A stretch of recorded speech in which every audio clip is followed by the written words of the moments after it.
Hey everyone, welcome to the Withering Effect, episode 74. Today's date is December 6, 2020, and I am Duds, or Duds Versus, to the rest of the interwebs. I'm Jimbo. You may know me as Jimbo Slice 23. So what have you been up to this week, Duds? I'm out of a hole, no longer working in the hole right now. My Christmas episode, actually, by the time this episode comes out, my Christmas episode will have come out. I built Santa's workshop last year. I did Secret Santa, and I didn't want to do that this year. We have an ice sculpture thing on the server. I had no ideas what to do for that, but I had this idea for Santa's workshop, and it kind of piggies off of, do you remember Tango and Impulse a couple years ago? Did this thing where zombies would walk back and forth. Basically, they're chasing a villager around and running around what's considered Santa's workshop. Yeah, that was good. Pretty funny. I basically rebuilt a smaller version of that, and it's also the place where on the server we usually have the custom heads where you can get little Christmas baubles and a couple other random heads to decorate your builds and stuff with. So I set the command blocks up for that so everyone can walk in there and get your stuff for decorations, and it looks nice, and it took hours. All right, I didn't go to bed till about 2:30 last night from working on it, but wow. All I've got left to do is the path. But by the time this episode comes out, the Christmas episode should have come out. It should turn out pretty well. I saw a picture of it. What items are you getting rid of? Custom items are you getting rid of? I'm not getting rid of any. Well, you have custom heads. You said what items are you getting rid of? Oh, yeah, I meant. I'm not getting rid of anything. But I've got red, green, gold, and blue baubles. And then we have Christmas pudding, 2 different color present heads, and a snow globe. Ah, that should be fun to play with. Yeah, there's a bunch of little things people can do and decorate. I haven't even been to the Christmas area. Literally just Carl and me have been the only ones that worked in there, other than Crock setting it up, building the big tree and everything. I was like, man, am I early for my Christmas episode? This seems kind of weird. And then luckily, like, some of the hermits are starting to put out their Christmas episodes. I go, okay, good, I'm not early. Just in time. I mean, I am, but not really at the same time.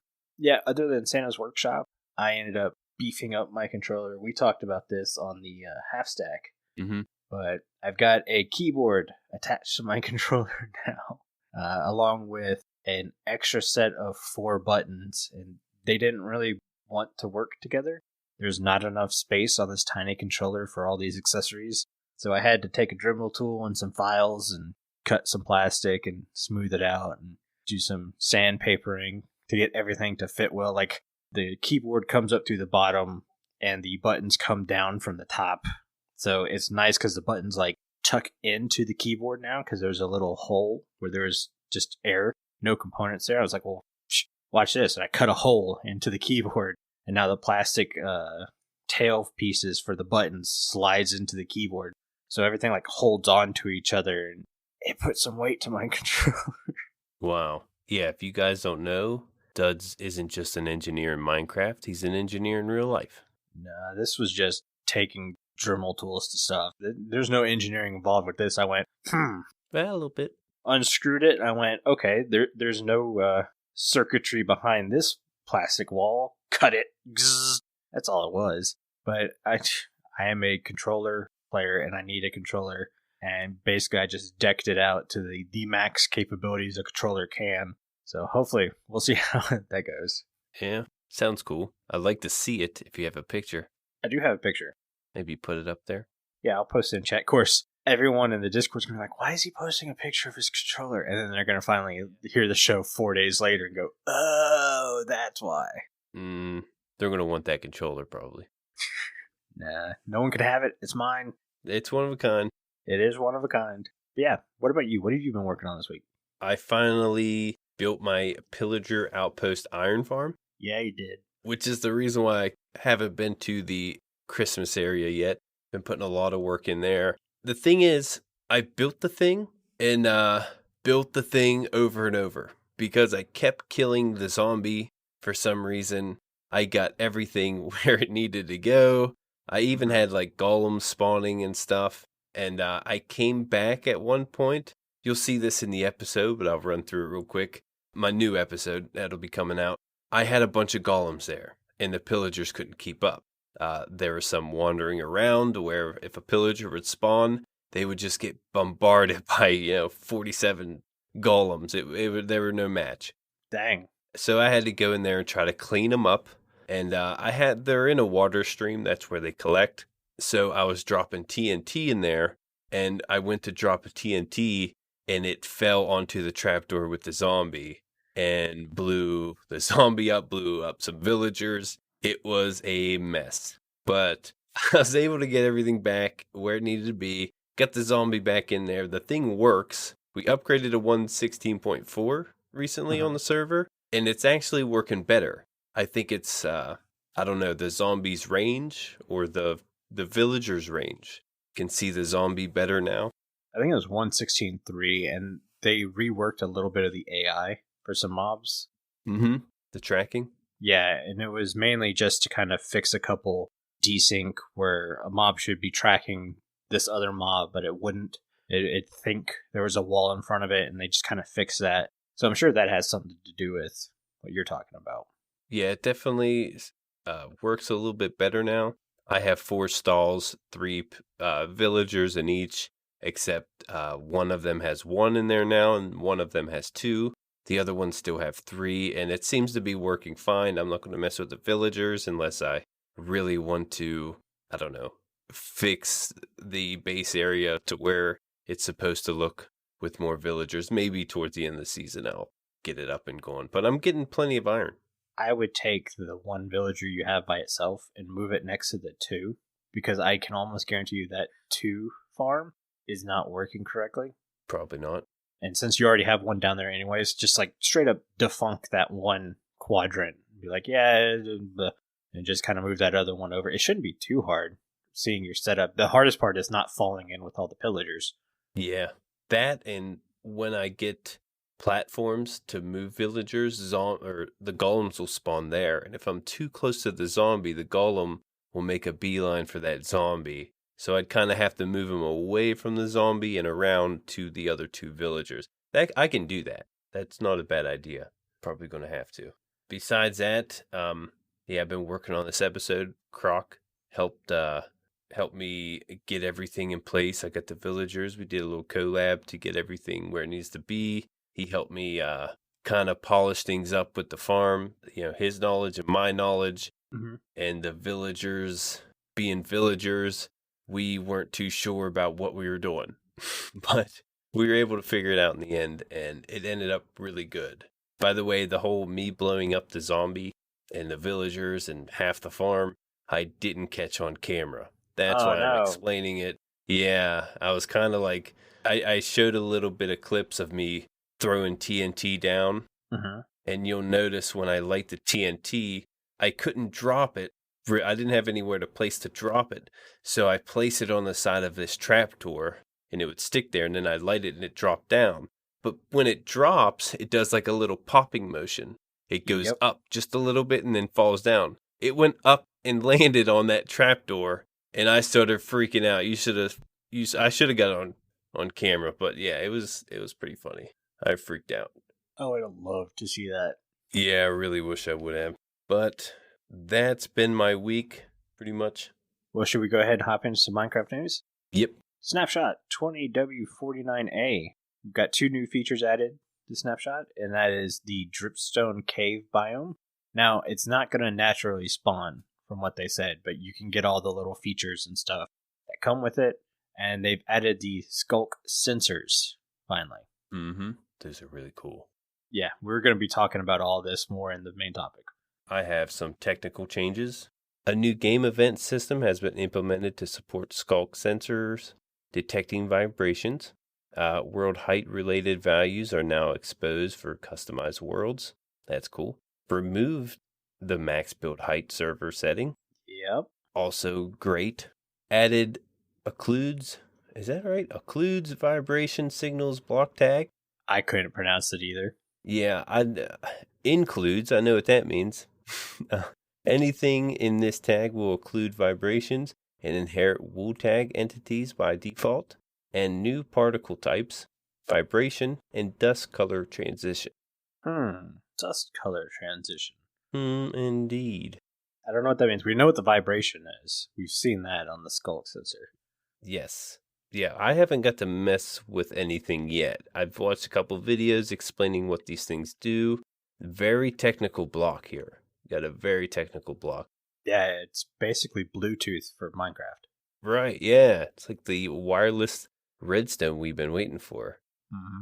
But I didn't see any dust color transition particle effects that I've noticed. I'm assuming that's them trying to do what they did in the Nether, the biome background color changing. I think they might be bringing that to the caves. Maybe. You might be right. But that's it for technical changes. Yeah, and like I said, we're going to be getting more into this, like really in depth here in the main topic. But until then, let's move on to listener comments. We have a comment from FireStar. I think this was today or yesterday. I saw this comment, thought it would be good for the show. Yeah, guys sneaking in at the last second for comments. Yeah. They ask, hey, Duds and Jimbo, I have a few questions. Being a small YouTuber on SMP myself and looking into Minecraft podcasts, how did you grow so large and how did you manage to get all the awesome guests you got? No worries if you don't want to answer. I'm just curious. The podcast and the channels and the server are super underrated. Keep with this. Thanks for the kind words also, Firestar. If you want to grow large, get a Carl. That's the easiest way. That's our secret weapon. Yeah. For sure. We love Carl. Carl does so much behind the scenes work. Pretty much does more than me and Jimbo. Mm-hmm. But it's all stuff he's wanting to do, which made it really easy. Because when I started this, I really didn't want to have to do the editing, the posting, and the social media stuff. I wanted to be able to talk, come up with topics, and find unique areas of Minecraft to explore. So when Carl offered to do all the stuff I didn't want to do, perfect. Right. And he takes the show from like amateurish to professional. Yeah. Makes it look a lot more professional. The logos, the announcements and everything, it's mainly Carl. Yeah, what was it? The first, I think 4 or 5 episodes were actually edited by me, and Carl just kind of re-listened to it and tweaked a couple things. And I think you can definitely tell the difference in quality when Carl takes over editing. I would spend maybe about 2 hours, 2.5 hours editing. Carl spends close to like 10 hours editing. Granted, the show's a lot longer than it used to be because we have a pre-show and a post-show for Patreons. So, yeah, the fact that he's willing to spend that long editing a show is awesome. Yeah. Getting the awesome guests, and that's Carl. For the most part, we go up to him and be like, hey, do you think we could get this person? He's like, I don't know. I'll send an email. And we'll either get a yes or no. Most of the people we ask to be on the show say yes, but we have time constraints and we need proper notice. And it's like, perfect. Yeah. Basically, I don't think we've been turned down by a single person at Mojang, which has been awesome. Yeah, that's the big part. Yeah, even the Mojangsters, they call them, the originals, they love being a part of this. I consider us a smaller community and, giving their opinions and stuff. And it's great to have them on. They're very cooperative. Yeah. We've got a Hermitcraft member on and Wells Knight and Logic coming on from Legacy. These are big name YouTubers who are willing to spend time and talk to us. Because when you look at me and Jimbo, you have what, 330 YouTube subs? Something like 323, I think it was last time I checked. And I'm at 233, so we're not even like tiny YouTubers. We're microscopic YouTubers. And even the podcast itself, we're 600 unique listens a week, which sounds like a lot, but in the podcast world, we're microscopic still. Right. I'm still waiting for the day we get I join a community and they're like, oh wait, you're the guy for the Withering effect. I haven't gotten that yet. And when I finally get that, that's when I'll know, okay, we're not microscopic anymore. We're tiny. Yeah, a lot of the guests we get on are, because of the podcast. It's not pretty much because of us. A lot of people aren't familiar with Duds and Jimbo. The podcast, the name, the melody, everything, it's real catchy. I feel like we definitely have room to grow, but we're getting noticed. And, a lot of guests, they listen to the show before they come on. They compliment us on the show, and that feels really good. While we don't try to be rigid and structured, we try to be very professional. Try. And by that, I mean both Jimbo and I have good microphones and good sound quality. We have plans on how the show goes. So when someone comes in, like, okay, what do I do? It's like, okay, well, this is how we record the show. So we need you to do this, this, and this. And if you can't do this, this, and this, we have a backup to do that. So having a plan is the big thing. And always quality over quantity. It doesn't matter if you do one episode a month. If it's a really good episode, people will watch. Right. Good quality goes a long way. Mm-hmm. Might take a while to produce, but that quality would definitely help get your name out there. And you don't have to buy expensive microphones and stuff to get good quality. For me, I say that after buying brand new microphone setup and everything like that. But the microphones I've had before were good quality because I did stuff like hung things on the walls like blankets and sheets to stop sound reverb, move my loud computer fans away from the microphone. Yeah, all that helps. Really worked into editing software. Editing, we use Audacity, and that helps a lot with reducing the background noises. You could adjust like the pitch level and stuff. This could help out the quality as well. And it's free. Yeah, and it's absolutely free. That's the best part. When we have people be like, well, what program do you... Audacity. Well, how much is it? And it's free. Pretty much it. I think we had a guest record in video format, though, and send us just the voice cut out of the video. But it was recorded in video and then sent as an MP3, which was kind of weird and kind of cool at the same time. Yeah, and that worked. Yeah, I mean, that's kind of it. I do think our YouTube channels are seriously underrated, but there's so much Minecraft content on YouTube that you kind of just need a lucky break to get seen. Yeah. So I'm not worried about it. I'm doing my stuff. I'm making fun videos that I like to watch. That's the other thing. Make something you want to listen to or watch. Yeah. Have fun doing it. If you don't like it, then no one else is. Yeah. Our YouTubes don't get as noticed, but I enjoy doing it. Mm-hmm. It's a hobby of mine. I like to do it. I like to watch Minecraft YouTube channels, so I figured why not try to do it. And though it hasn't really blown up, it's still fun to do. It's still fun to watch. I mean, same with my Twitch. I live stream Twitch usually one day a week for like 2.5 hours on a Saturday morning. And that's it. So it's very rare for people to just kind of like stumble in my stream. I only have like 100 and something followers there, but I have fun streaming, so I stream. But should we go ahead and move on? Because we still have a big topic to talk about. Yeah, we better. I hope we covered everything, FireStar. Hopefully. But yeah, before we get into our main topic, let's talk about the Discord, because the Discord is the only place you can vote for a block of the week. And like always, we have an ad. This week's ad is going to be from Rebel JC, so take it away, Rebel. What's going on, everybody? I'm Rebel JC, and I would love for you to get involved in our Discord community. Whether it's voting for Block of the Week, sharing your thoughts and opinions on Minecraft, or just chatting with like-minded listeners, the Withering Effect Discord has something for everyone. Join today by following the link in the show notes. Alright, thanks for that, Rebel. This is the final Block of the Week, so you guys voting, thanks so much. Block of the Week has been awesome. We're moving on to something new next year. Gonna be great. Still going to be fun. I'm sure you'll enjoy it. Me and Carl, we're still talking about the name of what we're going to call it, because you can't call it Block of the Week anymore, because it's not going to be just blocks. You'll still get to vote. You'll still get to put your opinions in there. So there'll still be votes. You guys can vote for extremely hard things to fix, like a barrel. Mm-hmm. Oh, that was so hard to come up with a fix for a barrel. But yeah, obviously this week your choices were lectern, barrel, and grindstone, and I'll let Jimbo take it away. This is my part. And the winner of Block of the Week this week is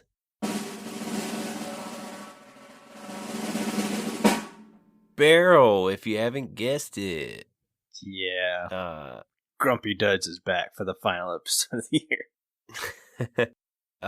Yeah, Barrel won the final block of the week over the Lectern.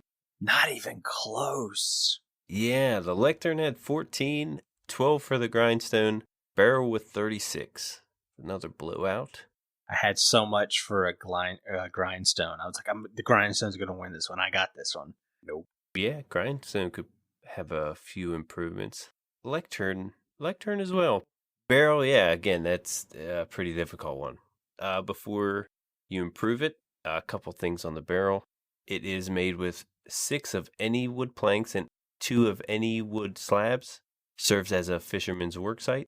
Used to store items, functioning as a single chest, although it requires no airspace above it to be open.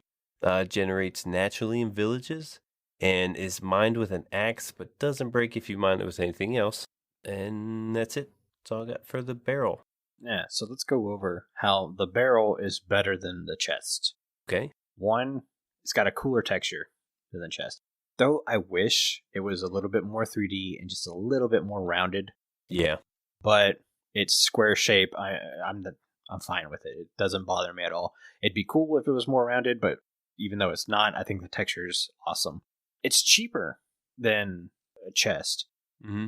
And you could argue that it technically isn't because you need 3 planks to craft. So there's an argument that technically it isn't cheaper because you have to make the slabs and the thing, and you don't have to do that for the chest. The fact you don't need an air block above it makes it awesome. I prefer barrels over chests. My preference. I think you can see that in the Wandering Trader. I put the barrels up there. I do wish barrels let light through like chests do, but they don't. Yeah. So my fixes for the barrel aren't really extreme because I love the barrel as it is. I think it's a great block. And I'll go ahead and I'll start with the one everyone's obviously talking about, and that's a movable storage block. Yeah. It would be great, but I know why they can't do that. And I don't understand, like, other than using it for some redstone comparator tricks, moving something back and forth, I really don't see a great purpose for having a movable storage block, especially when you have shulker boxes that you can place and pick up without losing any items as it is. Those, I would rather be the movable blocks. Fun fact, they're movable in Bedrock. They are. Pistons can move. Yes. I was going to put that in the notes about the barrel, but I noticed you put that as a change. But yeah, in Bedrock you can move the barrels. I'm not sure if chests can be done yet. I think you can Not too move sure. chests. Or at least you could at some point. There was an update. I'm not sure if it was an update or just like a mod, but you might be able to. See, if I were going to do some kind of movable, quote-unquote, storage, it would be things like droppers or hoppers. Because that would give a lot more, I don't know how to, words, Sunday morning, brain turned off. Anyways, the other fixes, I would allow you to dye the metal straps that go around the texture of the barrel. So it's just not black all the time. All right. Do different colors so that way you could sort. I would do the same thing with hay bales. I think hay bales would look good if you could color the strings around it. And my last fix would be for it to hold water like a cauldron, but hold way more water than a cauldron. So a cauldron holds 1 bucket of water, right? Yeah, technically, yeah. A barrel can hold 27 buckets of water because it's a storage chest, right? All right.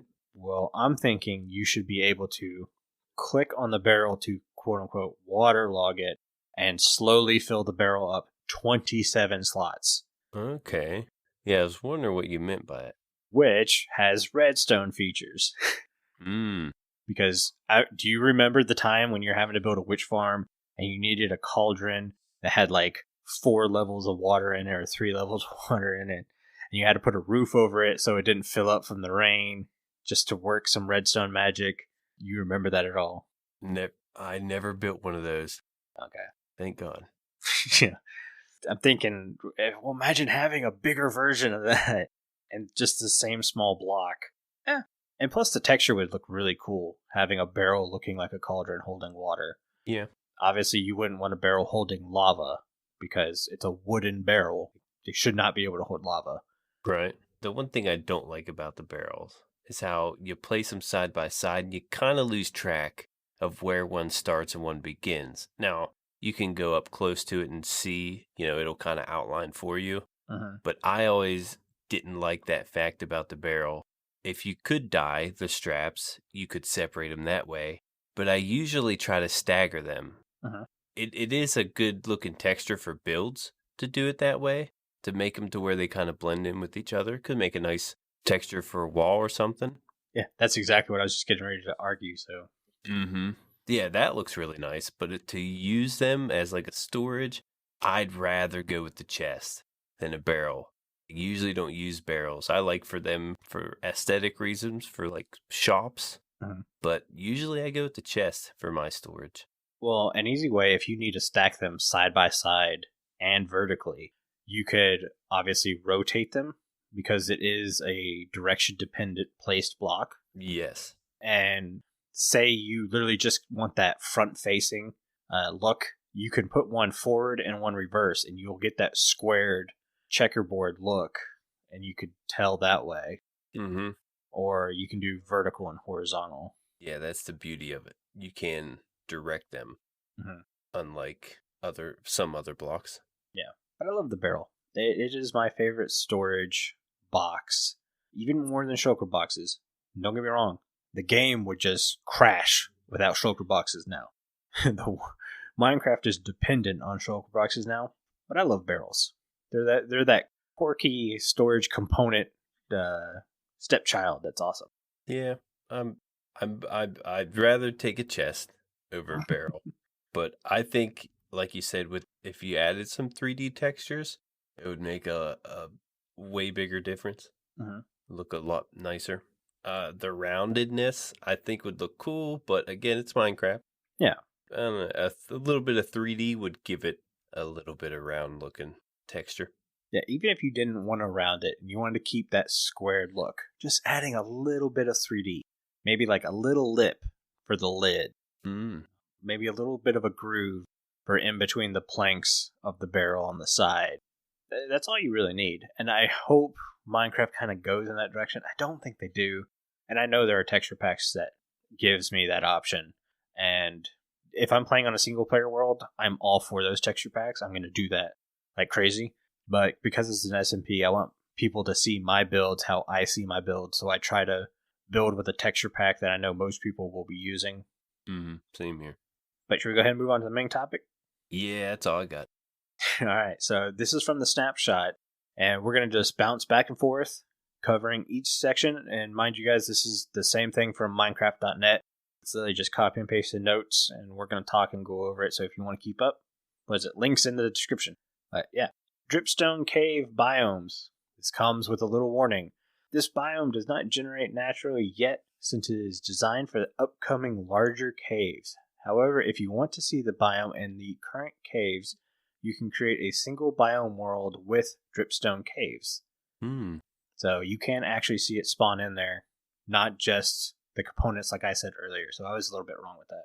Yeah, I was going to mention a lot of the footage we saw of the Dripstone Caves. It looks like a natural cave with just dripstone developing naturally inside of those. So yeah, I didn't realize they're waiting for, the biome cave update to give you what the natural look's supposed to be. So that's good to know.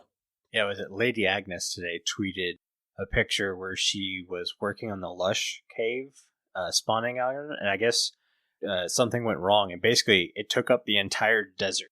Oh, wow. But yeah, it was like a full-on desert taken over with Lush spawn. It looked gorgeous. And I was like, oh man, that's one of those creeper accidents. You got to figure out a way to keep that in the game. Yeah, I got to find that tweet. I'd like to see that. So I'm super excited to see what a Lush cave looks like. But let's continue on. The Dripstone Cave biome contains plenty of pointed dripstone on the floors, ceilings, and small pools of water. So it's going to be waterlogged. That's nice. Right. In some places, you'll find larger stalagmites and stalactites and columns built from dripstone blocks. I think that's because, so if you have a stalactite and a stalagmite really like right next to each other, they can merge into one large column now. Mm-hmm. I'm doing hand motions, like you guys can see this. I'm waving my arms like an idiot, but I can see it in my head. Your hand motion. GG. Yeah, You the probably only see video. my Minecraft character doing it, though. You don't see me because I don't think you know what I look like. I see hands waving in the air. Yeah. Yeah, Exuma on his video, he mentioned if you shift, they won't connect. But if you don't shift and you put stalagmite and stalactite together, they will join. So make sure to shift if you want to separate those. So it's like a chest when you're placing chests next to each other. Yeah. Awesome. I like it. Mm-hmm. I do like the idea of them adding the dripstone to the water, coming out of little water beds. Oh, I know, that right? would be a really cool look. I mean, I tried to do that a little bit in my storage room with this big rock coming out of the middle, but that's what it was based off of, was seeing stalactite. Oh, man. Yeah. If we're still in this world come 117, I'm doing that in that little storage lake. You do see people try to mimic that in little water areas, whether it's rivers, lakes, stuff like that. And now this will make it a lot easier, a lot nicer looking, I imagine. Though the color is kind of off. It's not, I don't know if it's off. They may, that's what they're going with, but it's hard to blend in with all the others. I wish it was just a little bit more, there are people going to jump on it. I wish it was a little bit more gray instead of brown. Yeah. And I know we have so much gray already in this world, but that's kind of why I wanted it a little bit more gray, because gray blends in with gray better than brown. So yeah, the only color I could see it really blending in with would be like a podzol, but you don't see that underground. But that podzol might be a little too brown. Maybe path block, it's a little lighter. I don't know. There's really no other color like it. Yeah. Well, I think blue hardened or glazed terracotta, not blue, brown glazed terracotta. I don't know which one does it, because there's so many different colors in glazed terracotta. But the one that has the brown and blue on it, that might work a little bit. But yeah, I don't know. Yeah. It's going to be one of those accent blocks that you mix with other blocks. It will never be a primary block like any of the stones or the ites can be. Yeah, I am curious how people would like to use them in builds. That's going to be interesting. Yeah. Should we start with the Sculk sensor? Yeah. Okay. This is a pretty big one. Introducing the bizarre tendril-filled world of Sculk.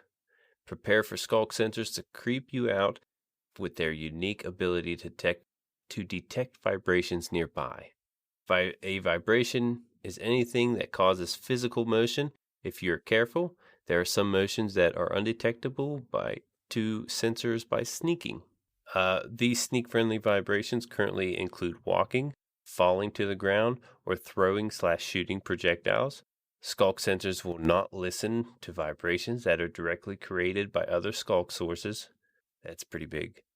When a vibration is detected, a signal is sent from the source location to the sensor at a speed of 1 game tick per block. Sculk sensors can detect vibrations in an 8-block radius around it. The efficient tool to mine Sculk sensor is the hoe, and they can be waterlogged. What was it? Cub Fan put a video out called, I think it's like No Longer Safe, because of what Sculk sensors can do. I mean, it will be a revolutionary change to the game. Yes. Especially if you're playing on Anarchy servers. Expect to be blown up randomly. Mm-hmm. Yeah, I mean, not everyone shifts all the time. I shift a lot, so it's definitely going to help. Yeah, the way it works is pretty difficult. I guess we will be talking about that in the technical bits, but the different things you do give it a different length of signal. It's very technical in that aspect. Now, well, since you're talking about that, go ahead and read vibration frequencies, because that's all about what you were just talking about. All right. Sculk sensors have a unique interaction with comparators. Each vibration in the game falls under the certain frequency value, and this is value that can be measured with a comparator. With the right contraption, this allows you to detect when a certain action has occurred nearby. Now, these actions, there's so many different actions. Yes. Like walking when you eat, it can set this off. Yeah, falling when you break a block. Anything, almost. Any kind of action can set these things off. So it's it is going to be kind of dangerous if you're with the wrong people. Yeah. Couple things that worry me and then leave me hope at the same time was seeing the amount of frequencies this thing can detect. My first thought went to lag. Yeah. I don't want something constantly searching through 20-something frequencies all the time trying to listen for one of them. The only good thing about it is you don't need a ton of these guys in the same area to usually work your contraptions. So it's not like a hopper where you have 50 hopper chain. Sorry guys, if you're still using 50 hoppers in a chain, you're doing something wrong. Like me. Jimbo. I had a bunch of them. Yeah. But I had to hide them. So there's that. But because they do that 8-block radius, and a lot of the stuff I'm seeing online, nobody's really trying to abuse them by putting tons of them next to each other for no reason. You can do a cool little disco floor light with them. Yeah. Oh, it's a really cool effect. Yeah. There's no farms that need 100 Sculk Sensors to work. So. Yeah. And again, this makes for great wireless redstone. Yeah. Speaking of redstone, I'm going to get into the Redstone Emission section. We kind of skipped over it. But Sculk Sensors emit a redstone signal when they are activated. The strength of the redstone signal is inversely proportional to the distance the vibration signal traveled. This means the closer the vibration is, the stronger the redstone signal is. The output is also scaled based on the Sculk sensor's radius, so it can reach the max distance or the max redstone signal strength when the vibration is 0 distances away directly on top of the sensor. So not only do you have different frequencies that interact with the comparator to give different redstone signals, the Sculk sensor on its own can emit a redstone signal certain distances just based on how close the vibration is to the Sculk sensor. Yeah, it's a mouthful. At least that's the way I'm interpreting it. And it looks like it doesn't matter if you're below it or above it. It will, find that vibration within the 8 blocks. Yeah. At least I noticed above it. I don't know about below it, but I imagine it's the same difference. Is it like the beacon effect where it goes all the way up to build limit, but down below it only goes like 20 or 30 blocks? No, I think it's 8.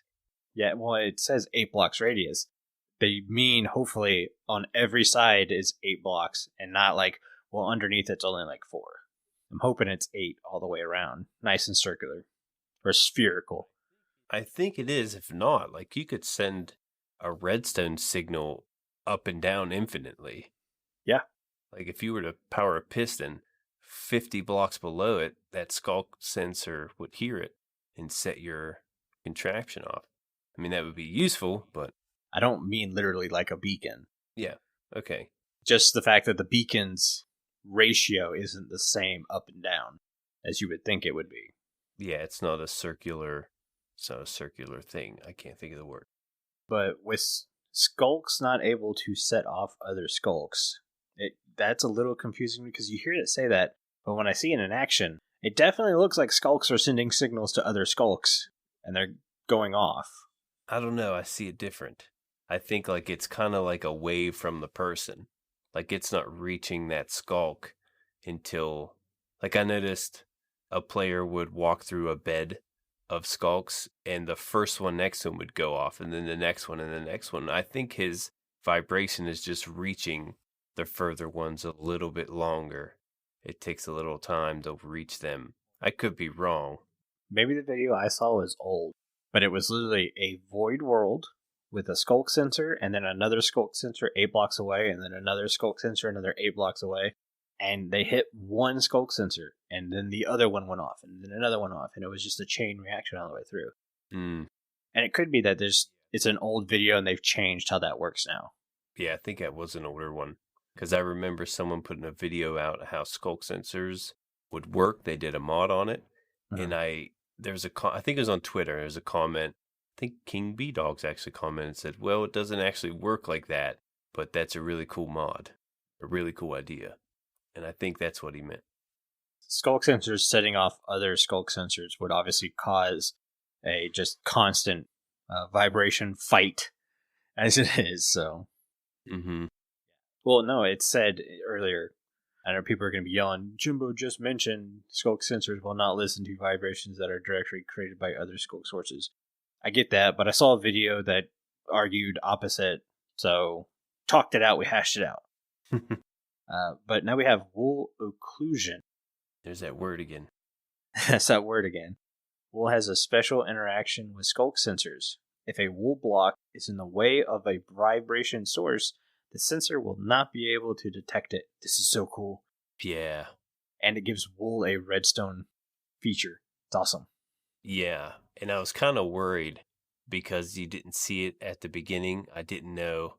I figured because of the walls, it doesn't matter if you're between these walls, these things are going to go off, whether you're 8 blocks away. But now if you put wool in there, you can actually direct this thing and keep it from detecting vibrations in a certain direction, which is it's brilliant to use wool in that sense.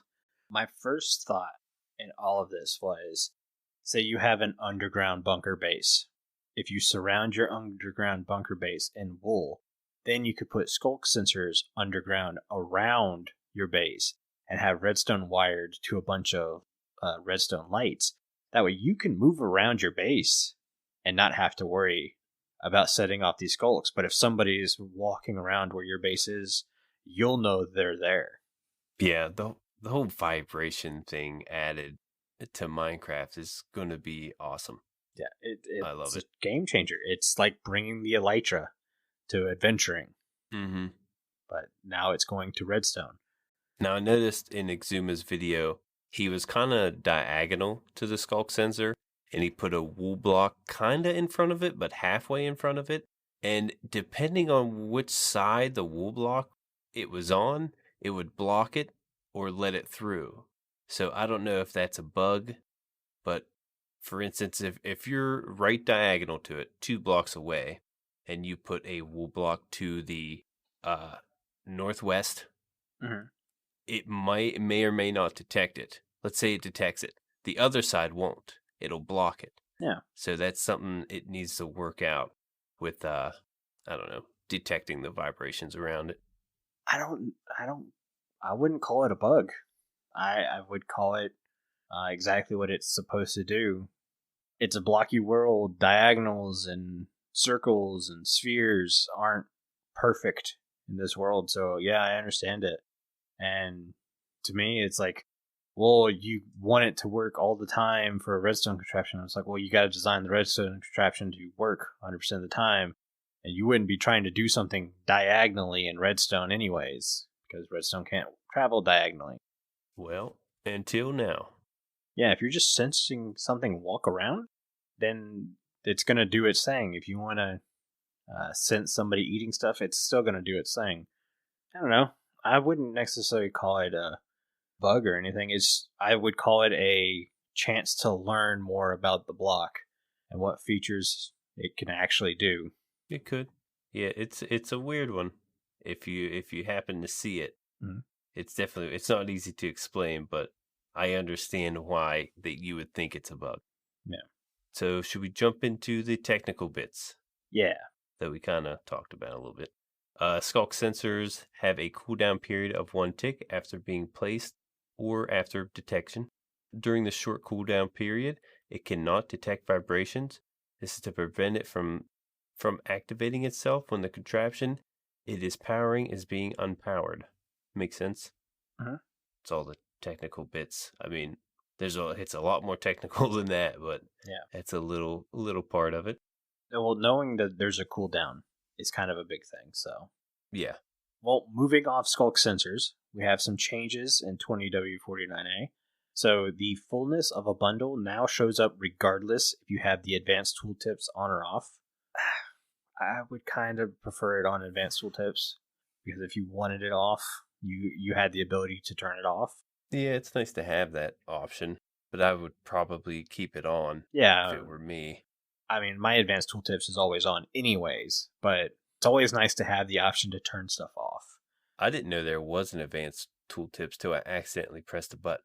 I'm not good with my Fs, F3s, F5. I'm always pressing the wrong button. Mm-hmm. And I turned my tooltips on one day, and I got access to like extra information. I'm like, oh, this is nice. When did this happen?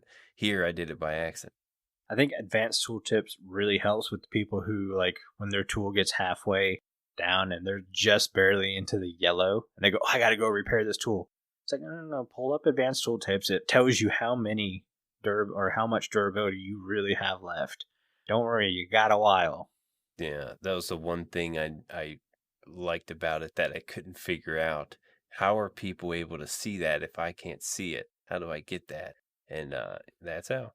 And then the last change is one we already talked about the stalactites merge if the tips are next to each other, unless you're pressing shift. But I think that's it. I think we covered everything in depth. Yeah, I don't believe we missed anything.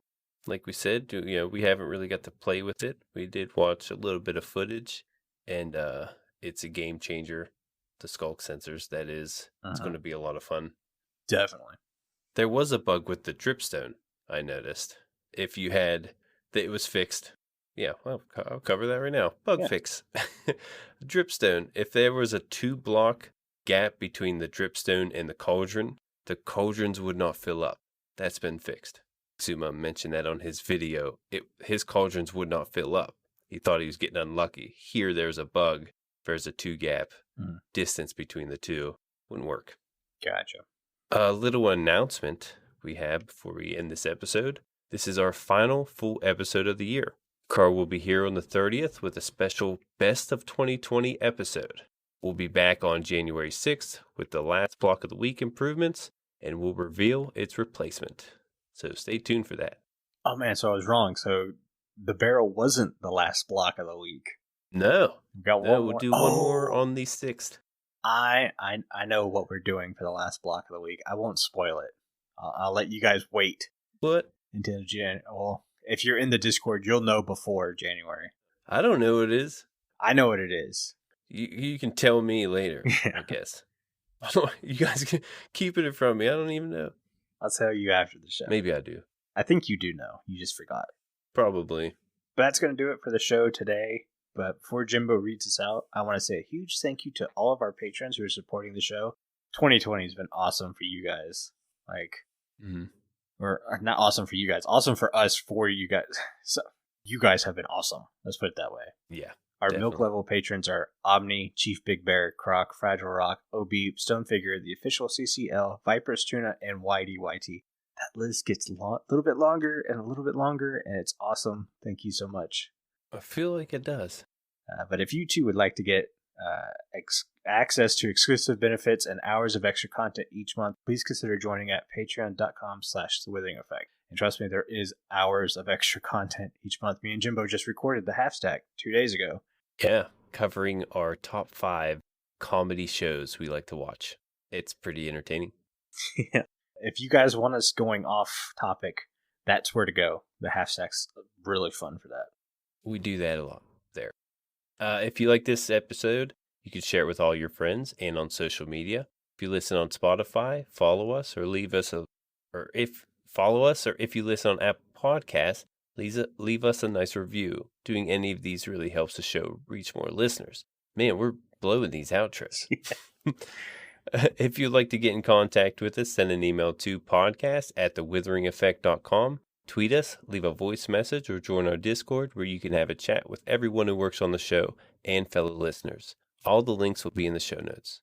This show has been brought to you by Jimbo and myself, but also our digital producer, Carl. He helps make sure the show ends up where it should be, and the amazing music you hear in the intro and outro was created by the one and only Decoy.